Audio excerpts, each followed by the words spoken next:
Hello, Mrs. M here, and today I want to talk about a video I watched on Facebook that's been circulating for the past couple of days about a Korean store owner who put this woman in a headlock. Um, Both him and his wife was trying to block this supposed alleged shoplifter, somebody that they thought that was trying to steal some lashes. They was trying to block her from leaving, like exiting the door. And as I'm gonna put the link below this video where you could watch the video for yourself. But if you could see, the wife, when the store owner wife said call the police, the woman tried to escape through the door and they blocked her. And that's when the Korean store owner, they tussled her. He kicked her first and then got her on the ground and put her in a headlock and kind of tussled with her and everything like that. Like, I think it's a bit extreme on his part. He did apologize for that, but that was a bit too much. But on the same note, I don't know if she stole it or not, because if she didn't, if she was innocent of shoplifting, like if it was me and I was accused of shoplifting, I would tell them to call the cops. I would tell them to search me, because when you find nothing, then I'm going to sue your ass. I wouldn't run. You know what I mean? But in my opinion, there are people that do steal and shoplift, and those are the people that make it bad on folks that really don't go around causing problems or don't do anything like that.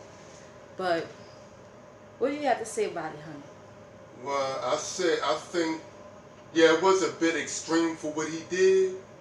But see, what messed her up was that, first of all, some of these females got to stop hitting people.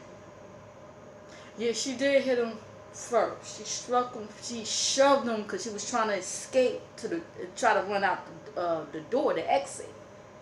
And both the Korean store owner, the man, his wife, blocked her. Yes. And then they started tussling. He kicked her, and they was trying to grab her purse, try to check her purse. Yeah, because while she was trying to move, she smacked him with her flip flop or something. She smacked him. She hit him. Mm-hmm. She hit him. Now, in my opinion, you can't be going around hitting on people. No. Don't expect not to get your ass kicked. No. Not everybody's going to care if you're a female or not. You hit somebody, you're fair game. Now, I do admit, yeah, he took it too far. He took it too far, yeah. But on a flip note, if somebody asks you, because I know it could be annoying, because me as a man going to stores, it is kind of aggravating. Mm-hmm. But then at the same token, I say, okay, here, take a look. Take a look at if I took any content out without paying for it, and I give you the receipt. They see all that going, they let you go. Why not cooperate with the person, make yourself look like you're guilty? That's what I said, like what I said earlier, because we played the video back several times. If she wasn't guilty of shoplifting, when the wife said, well, you know what, let's call the cops, why she tried to, it seemed like she was trying to run.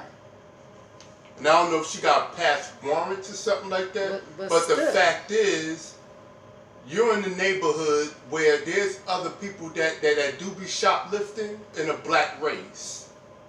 And I don't even think it's an ultimate racial thing. I say by a certain percentage. Because a lot of black folks like to go in places and just taking things that's not theirs. And then they look at us, we already looked at in a bad light to the world.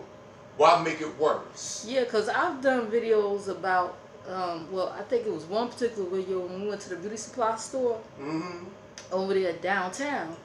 And then a lot of these stores now they have black still, but they're not from here. They're mostly like African, or they probably from the Caribbean, whatever. They have them running these stores. And you got them following us around the store. Treating us like we criminals or whatever. I don't like being treated like that. And that made me not want to patronize that store no longer. That's why I buy most of my stuff online with, you know, mostly black vendors and stuff. If I have to, I go to only specific stores that I'm comfortable with. If I feel as though you're going to sit there and keep following me and keep making me feel like I'm some sort of criminal, then I'm not going to go where I'm not welcome. But then on the flip note, there are people that goes into these stores and they steal.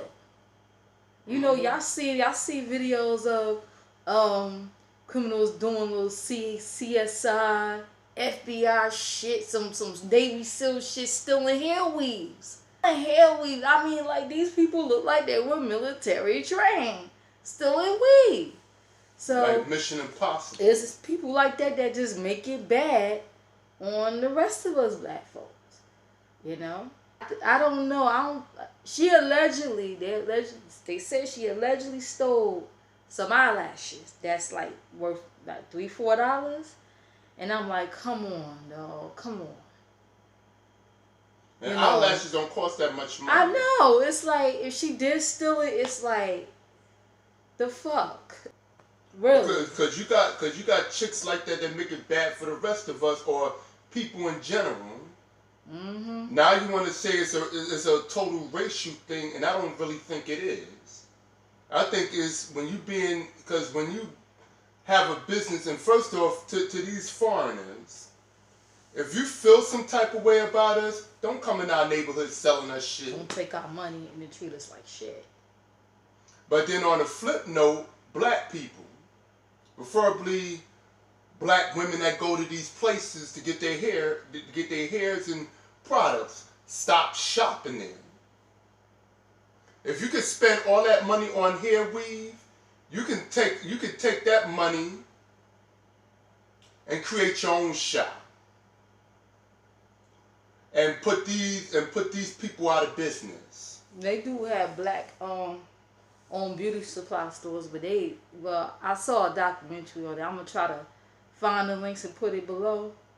You need to check it out about the beauty supply industry, with how a lot of black owned beauty supply business owners are struggling because the agents, they dominate the market. Even the distributors, the suppliers, I mean, they dominate the whole market on hair weave. But let us not shop at these stores for like a month. You know how much money they gonna lose? They will panic.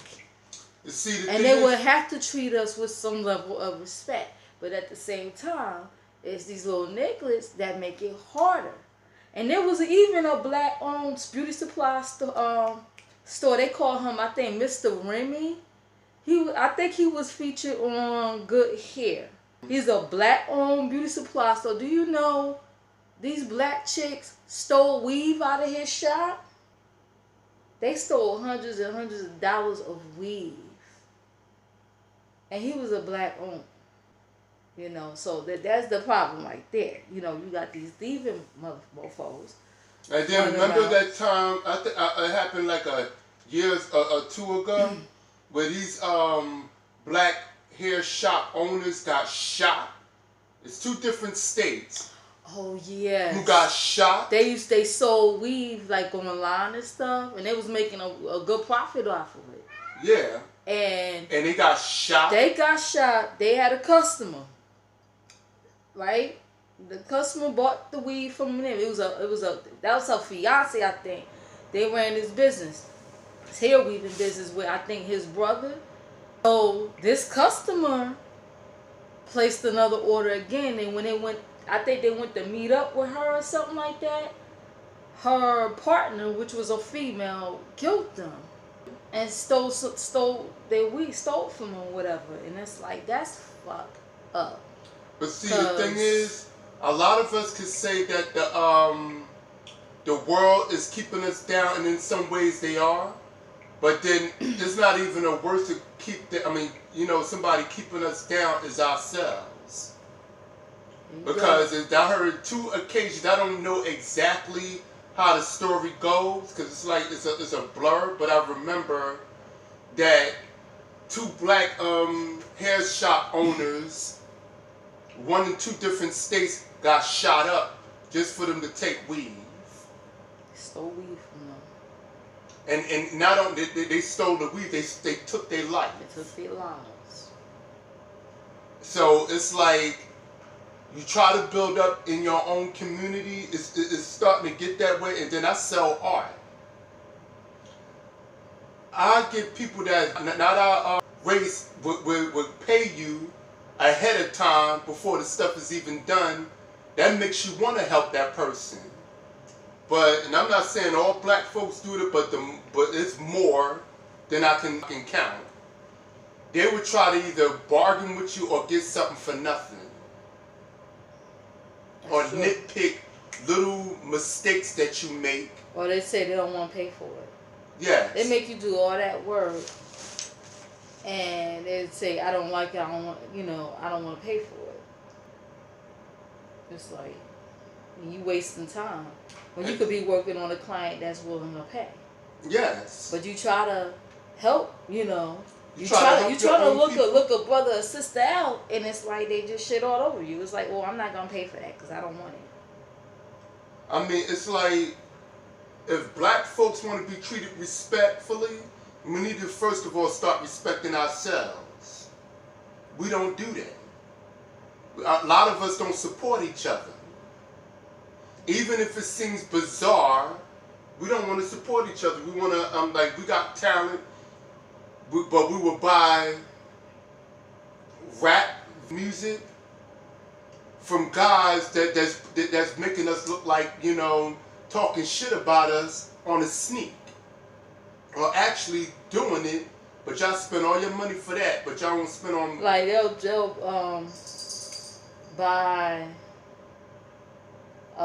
maybe some rap music about a rapper that might rap about, oh, I got this and that, and I don't took your bitch and this and that, and they really sneak this and... They're playing you out. Yeah. They're playing you out on the sneak. But you'll spend all that money on that, and they're going to say, oh, he's a real nigga, he's this and that and all this other bullshit. Yeah, but they don't understand, that's a fantasy. But see, what's in the video, that's a fantasy. They selling a fantasy. And then, but see, here's the problem though. Every time a black person makes it, or just making it, or try to make it big to the point where they want to get out of the situation, they're always going to try, like if you go to a club or something, they're always trying to take us out. It's like, oh, I got to take that nigga out. And you had other rappers that talked about that, how he can't go back to his hometown. You can. Because they'll be happy for you for a moment, but he said, well, they hear your song on the radio, and then they girls bump into their music, and then their families bump into their music, and they feel as though they're failures because they probably didn't make it. Then it consumes, and then they get consumed with jealousy, and they want to take you out. If I can't have that, then I don't want you to have it either. And that's sad. But let's even go into the lower part. Not to get totally off the subject, but I'm just saying black folks need to start respecting each other. We can go as far as the job market. We would do anything and everything, especially if you got this black person who made it up. He or she may become a supervisor or manager, or maybe something that some type of job that they like, that they wish they had, but they don't want to take the proper steps to get it, or they just don't like you. They would do, and I experienced that all too much. If you decide you want to grow out of whatever they expect you to be in, like you used to be a happy-go-lucky person, joke around, then when you decide you want to become something bigger, you want to mature and grow within companies or something like that, or get better jobs or whatever, they want to try and do anything and everything to destroy that before it happens. And even if you do make it, they're going to come up with anything, especially some of these women. They would screw any manager or any supervisor just to get them to come after you and take everything you got. trying to get you fired. I wanted to do a video about that, how a lot of times, about it was like the International Women's Day the other day. I'm going to do a separate video on that. Well, we're going to talk about that later. Yeah, we're going to talk about that later, about how a lot of times they was talking about how like men get paid more than women and giving them a hard time on the job. A lot of times the men are doing that on the behest of another woman or by orders of another woman behind the scenes. It ain't always, you know, you got some, you know, jackass men out there, but it ain't always men. It's a woman behind every BS that a man is doing to another woman. Exactly. But we're gonna touch We're on gonna that talk in about another that video. some other time, but I'm just touching on a job situation where black folks would try to destroy what you have. They would try to take money out your pocket. Like if you get, you know, it's like anything you get that's positive, that's gonna make things more positive to fix up your community. They hate that. And then when you say black folks, you mean American blacks, blacks from. Well, I'm gonna stick to American for now. Yeah. I'm gonna stick for American. And then you got blacks that can't stand certain black people. You got blacks, Caribbean, some blacks from the Caribbean or the islands or Africa or whatever part of the world that can't stand American blacks. So they feel as though they're lazy. And he did say that, and it's crazy. Yeah, but we're gonna stick to the Americans for now. We're gonna deal with the foreign, cause they jerks too. But you know, some of them not all. But some of them they jerks too. But we're just gonna stick to American because we're more affected by it. Well, back on this subject about and then the Asian situation. The Asian situation. And the man, by the way, if you see the video, he did apologize. He apologized for what he did. But you know, like I said, that was too much. That was too much. What he did, but in my opinion, he should have just just went on ahead and called the police. You got it on I guess they got cameras there, whatever. But the video was taken by another customer. But I believe they got cameras there. You could call the police. You already know what she looked like. Get her description. They gonna track her down and find her. But it's like, damn, man, if she did steal them eyelashes, I said, damn, you can't afford $3-4 for eyelashes. If you can't afford it, don't get it. See, my motto is, if I can't afford it, I won't get it. That's all. But I'm gonna walk up to somebody's store and just take it still, just because I feel like it. It's a problem there. And then that makes you look bad. Then that makes the rest of us. Let me pause it. I turned it off. Okay. So you're making us look like we just poor thieving assholes. Stop going to these stores, and if you think the Koreans are bad for you, stop shopping in their stores. Don't shop in their stores. You got black-owned businesses now that sell hair products. Some of them sell hair weaves. Say just patronize them. You go online and find plenty of black-owned entrepreneurs that, you know, they make some of them. They make their own products and everything. Just go patronize them. That's all. I mean, it ain't even that. It's like, for real. Cause it's aggravating to the point where I mean, like I said, if you really think they're doing us wrong, don't patronize them. It's just that simple. Well, I don't have anything else to say. You have anything else to close? Well, I'm gonna say this last piece. We would have a better community if we basically stuck together and spend our money wisely instead of spending money to people that's coming from other countries and selling us stuff for like, you know, $200, maybe $300 a pop. Money that's not even going to our own community. And then we would have a better community if we would spend money wisely like that. We keep spending money on people that don't give two shits about us, And some of them can disrespect you at any given moment. Not all, but majority of them would do that. That's how they feel. Because me personally, I go to a foreign place, like if I go to get something to eat or whatever, the moment I see the word of disrespect, I will walk out your store and won't pay for nothing. I'll go eat somewhere else. And I'm known for doing that. As you should. Because it's not right. If you feel as though the person that hasn't that wasn't raised in your country disrespect you for whatever reason, you got a right not to patronize them. Stop going to their stores. Stop giving them your money so they can go to the other part of town and live off of you, taking their kids to college, and we got to take out loans. Stop doing that. Seriously. That's all I got to say. Alright, that concludes what we have to say about this situation here, and I'll see you in the next video. Bye.